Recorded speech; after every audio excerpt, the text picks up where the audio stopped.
Welcome to the Dark Truths podcast, where we dive deep into the minds behind the world's most horrifying and infamous crimes. I'm your host, Ishan. And I'm Andy. Today's episode takes us into one of the darkest chapters in American criminal history. We're talking about the life and crimes of the notorious John Wayne Gacy, also known to the world as the Killer Clown. Joining us today is Santi, who will portray Gacy in a dramatic, fact-based reenactment drawn entirely from real interviews, police records, and court documents. What you're about to hear is rooted in chilling reality. Listener discretion is strongly advised. Let's start from the beginning. John, what was the life like for you as a child? I was born in 1942 on the southwest side of Chicago. My dad was a hard man, an ex-soldier with a temper and a drinking problem. He beat me for things that didn't matter, called me names, and made sure I knew. I was disappointed. The only peace I found was hiding in the basement, away from the shouting. Did anyone try to help you, John? Your mother, maybe? She tried in her own way, but she was scared of him too. Her protection never lasted. I grew up needing love and getting violence. All I wanted was my father's approval, and I never got it. And you also had health problems, didn't you? Yeah, I had a heart condition and a cyst on my brain that caused blackouts. I missed school often, and everyone thought I was faking. My father used it as another excuse to beat me, the kind of consistent pain. It changes you. Do you think that trauma shaped who you became later in life? Of course, I learned to perform, to smile, through surfing. The mask started back then, long before the clown makeup. That pain never left. It just took on a new form. After you were released from prison, you seemed to rebuild your life. How did you manage to appear so normal? I remarried, moved back to Illinois, and bought a house in Norwood Park.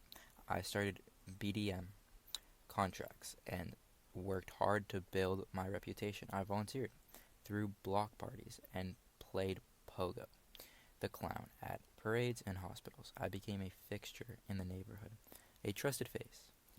You even performed as a clown for sick children? Yes, that was Pogo.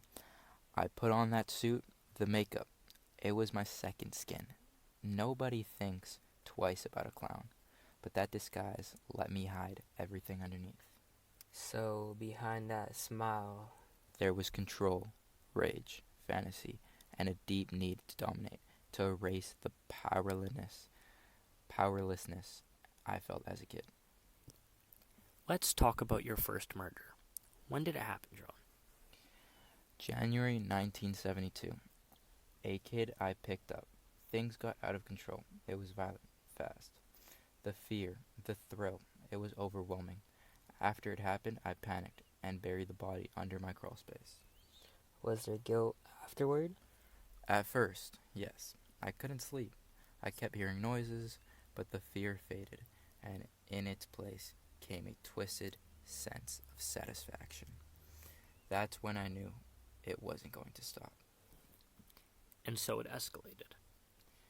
Yes, 1 became 3, then 5, then 10. Then I started just losing track. Was there a pattern to your killings? There was a method. I'd lure them in with job offers or a place to stay. Most were young, alone, and looking for something. Money, shelter, trust. I offered that. Then it turned into fear, into terror. And the handcuff trick. Would you like to explain that? That was my signature move. I'd say I was showing them a magic trick. Once they were restrained, there was no turning back. I controlled everything after that. And the bodies. Where did you put the bodies? Most went beneath the house. I had a layout, a system, but eventually I ran out of space. I started dumping them in the Des Plaines River. By 1978, The murders were catching up to you, weren't they? Absolutely. I was drinking more heavily, getting more careless. I had no room left under the crawl space, so I started dumping bodies in rivers. That was when everything began to unravel. The last victim, Robert Piest, changed everything? He was 15, smart kid. I offered him a job at my company, but his mother noticed when he didn't come home and she reported it immediately. That's when the police got involved, right? Yes, and they were persistent. They put me under surveillance, tracked my every move. I tried to act normal, but the cracks were starting to show. The police watched you closely. How did you respond? I played it cool. I invited them into my house, fed them breakfast, trying to throw them off. But deep down, I knew I was being hunted. Did you ever think you can get away with it? For a while, yes. I was good at hiding in plain sight. But then they got a search warrant. That's when they found the first body in the crawl space. Let's talk about the trial. It started in early 1980. My lawyers argued instantly. They said no sane man could do what I did. But the evidence was overwhelming. My drawings, the confessions, the remains. The jury wasn't convinced. The verdict came quickly, didn't it? 2 hours. That's all it took. Guilty on all 33 counts. I was sentenced to death. You spent 14 years on death row. What was that like? It was boring, repetitive. I painted clowns, did interviews, spun stories. Sometimes I claimed I was innocent just to stir this pot. You became a kind of twisted celebrity. Why? People are obsessed with evil. They wanted to understand me. The truth is, I didn't even understand myself. And your last meal and words? Fried chicken, shrimp, fries, and strawberries. And my last words were, kiss my ass. John Wayne Gacy remains one of the most disturbing figures in American crime history. Why do you think people are still fascinated by you? Because I was ordinary, a neighbor, a party host, a clown. That's the nightmare. I looked like everyone else. Your case changed how missing person cases were handled, especially involving teens. Too many were ignored. My crimes proved how easy it was to overlook the most vulnerable that's on society, not just me. John, how do you expect people to understand you? Understanding me doesn't excuse what I did, but it might explain parts of it. I was born this way. Years of abuse, neglect, and hiding molded a mind that stopped feeling normal. It's not an excuse. It's the path I walked. What makes someone like Gacy tick? How does someone so ordinary become so monstrous? Psychologists point to a mix of factors: childhood trauma, antisocial personality traits, an overwhelming need for control. But even then, not everyone with a rough childhood turns into a killer. That's the puzzle. There's no single path to this kind of darkness, but understanding patterns can help stop others before they cross the line. The media took my crimes and gave them a mask. Pogo, the killer clown. They turned horror into headlines, and me into a myth. But the truth behind that mask is far more disturbing. It's easier to fear a clown than a neighbor. Gacy isn't just a case study. He's a media figure. Books, films, shows, even collectibles of his arts. It's a fine line between studying evil and celebrating it. We need to remember the real people behind these headlines. The media shapes how we remember killers, but it's up to us to focus on truth over spectacle.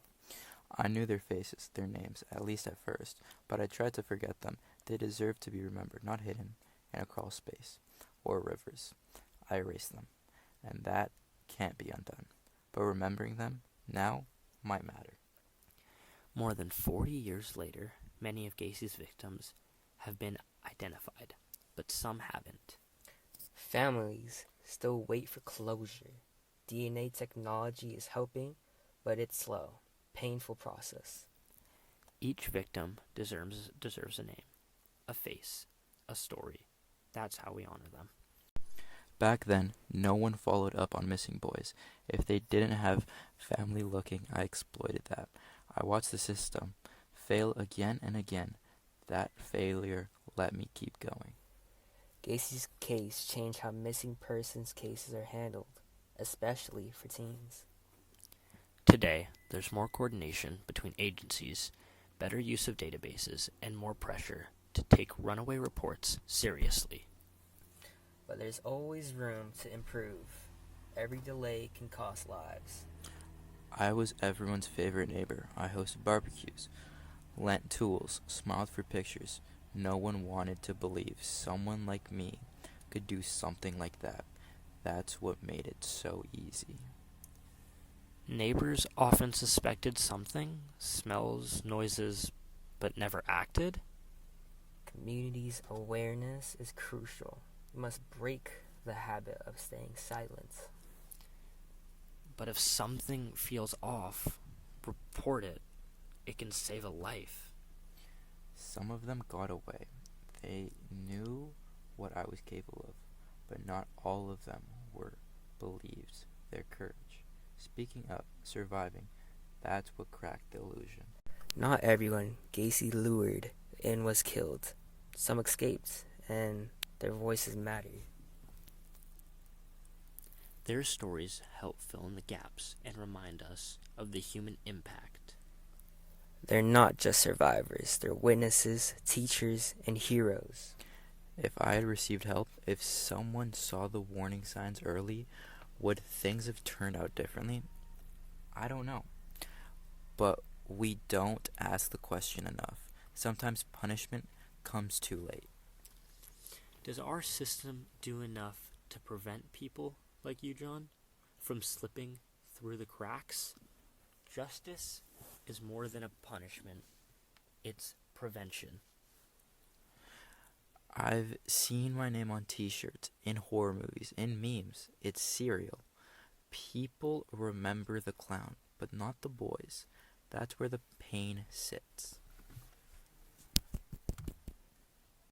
The clown archetype has changed because of Gacy.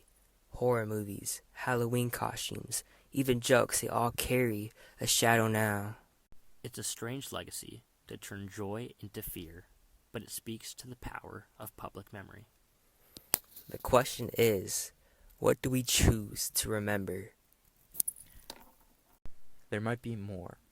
Ones I buried too deep, figuratively or literally, to count. I've forgotten some names or forced myself to. Is there more to the story? Are there victims we'll never find? Witnesses who stayed silent? Probably. I can't tell you. Evil leaves shadows that don't always come into the light. Every answer helps close a wound. You want to make sure this never happens again. Don't forget what people like me really are. Don't forget the signs that were missed, and don't forget the ones that I hurt.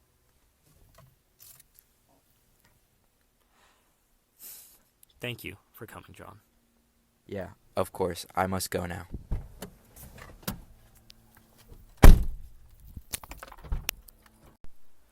Wow, Andy. That was quite the crazy interview. How do you think we can honor his victims going on instead of letting them be forgotten? The only way to truly honor victims is to learn from their stories. We must translate our rage into action and awareness into prevention.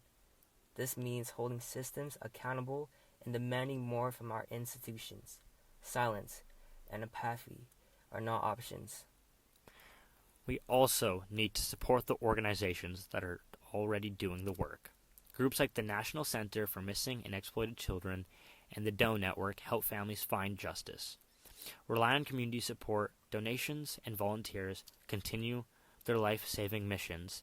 Visit their websites and learn how to get involved. If you guys would like to help, you can donate to the link in the description, as we have our own organization that helps find justice for victims. Education is key, especially for young people. Teaching, awareness, boundaries, and how to report danger gives power back to potential victims. Schools and community programs should prioritize this kind of outreach. It's an investment in society and humanity. And finally, talk about these stories, not to sensationalize, but to humanize. Keep the victims' names alive. Let their stories inspire protection, empathy, and vigilance. Never again should be a commitment, not just a phrase. We say never again often, but it has to mean something. Real action, real awareness, and real justice. We can't keep talking about situations like this and letting them happen again. We must strive towards a better future and put an end to creeps and inhumane monsters like John Wayne Gacy. Let the story be more than a tale of horror. Let it be called to protect what matters most to each other. As we close, we want to reflect on some key takeaways so you listeners don't miss anything.